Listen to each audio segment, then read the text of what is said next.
Votre grand journal du soir sur Europe 1, Mathieu Béliard. D'un mot, un incendie en cours à Notre-Dame de Paris, simplement pour vous dire que nous serons sur place dans quelques minutes sur Europe 1, évidemment, dans votre grand journal du soir.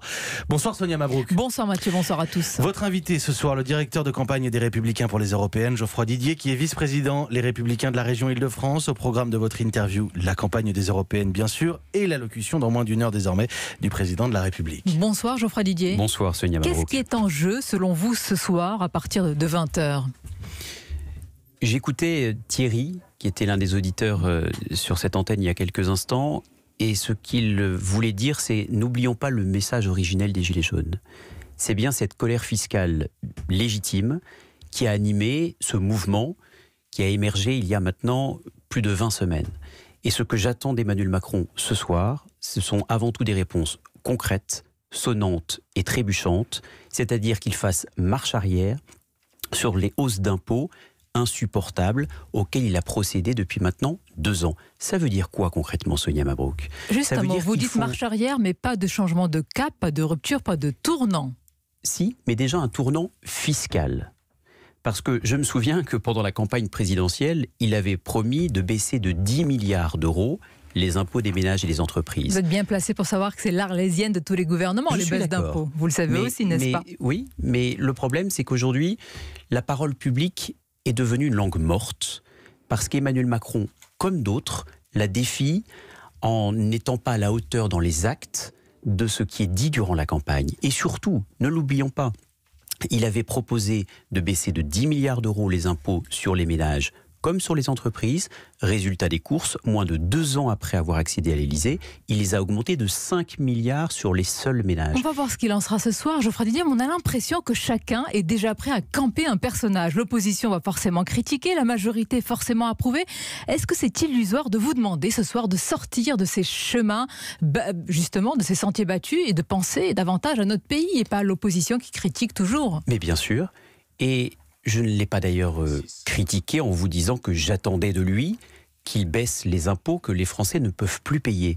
Et d'ailleurs, je ne le critiquerai pas si ce soir, il émet des propositions ou suggère des réformes qui vont dans le bon sens. Justement, ce qui m'intéresse, une mesure indispensable.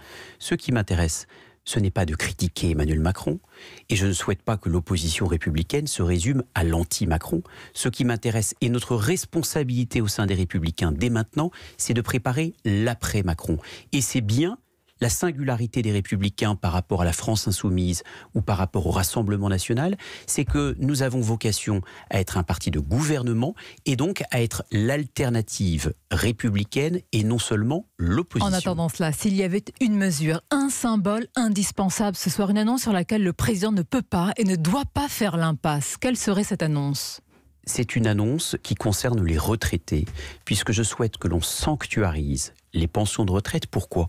Parce que j'estime profondément injuste de s'attaquer à des hommes et des femmes qui ont cotisé pendant des décennies, qui ont mérité leur retraite, puisqu'une retraite, ce n'est pas un don, mais bien un dû, et qui devraient aujourd'hui voir les hausses de la CSG annulées et les pensions de retraite, toutes les pensions de retraite, réindexées sur l'inflation. C'est la première réforme fiscale urgente que j'attends d'Emmanuel Macron, et ce, je l'espère, dès ce soir. Si c'est annoncé ce soir, vous diriez que ça va dans le bon sens, mais Exactement. Il y aura certainement un catalogue de mesures, et puis la nécessité aussi, Geoffroy Didier, de parler à la nation. Une nation divisée, certains disent même morcelée. Est-ce que vous attendez aussi des mots forts, un récit national pour tenter de rapprocher justement les morceaux de cet archipel français ?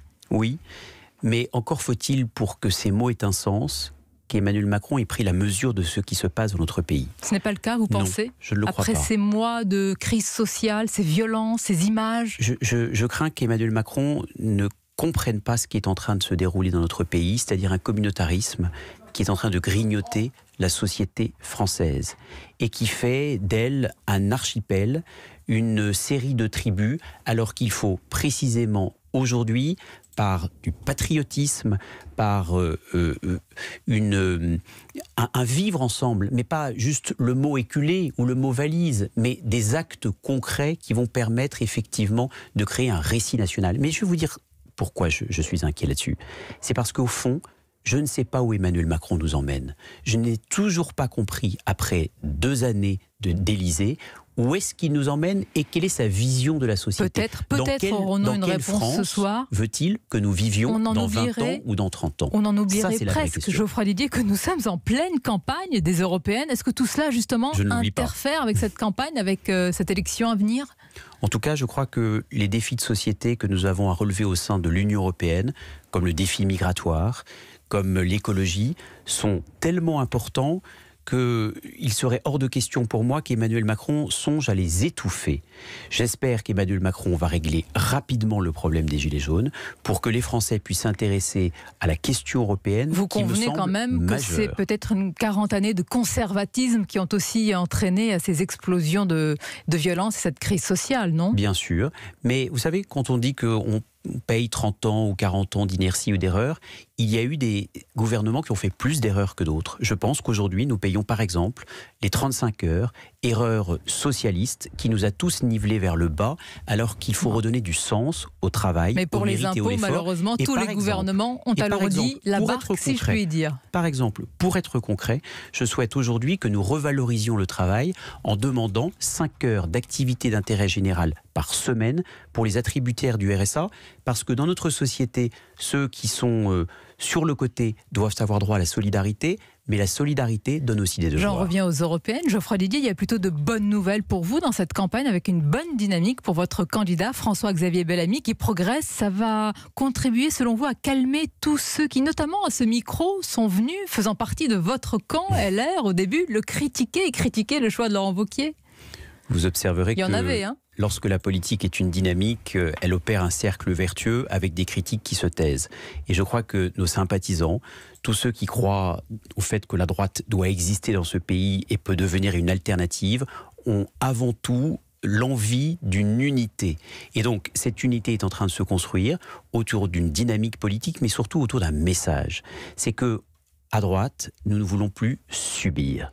On ne veut plus subir l'immigration de masse qui a fait trop de dégâts au sein de la société française, et on ne veut plus subir les dérives de la mondialisation parce que nous avons été très naïfs face à la concurrence chinoise ou à l'extraterritorialité du droit américain. Pour autant, malgré ce que vous dites, vous restez loin derrière le duo de tête La République En Marche face au Rassemblement National. Ce face-à-face accrédite d'ailleurs pour le moment. Et dans les sondages, le clivage, le refil, le sceptique ou progressiste nationaliste. Oui, mais je crois que les Français méritent mieux et que l'identité, la signature de François-Xavier Bellamy, le retour du débat, notamment du clivage droite-gauche, mais revisité par des nouveaux visages, comme le fait Glucksmann pour le Parti Socialiste et comme nous le faisons avec François-Xavier Bellamy, c'est une bonne nouvelle pour la démocratie et pour le débat public. On va conclure, on vient de parler d'Europe. Geoffroy Didier, d'ailleurs, c'est la grande absente ces dernières semaines, absente du grand débat, absente des discussions, ça promet, avec un taux d'absentéisme peut-être important.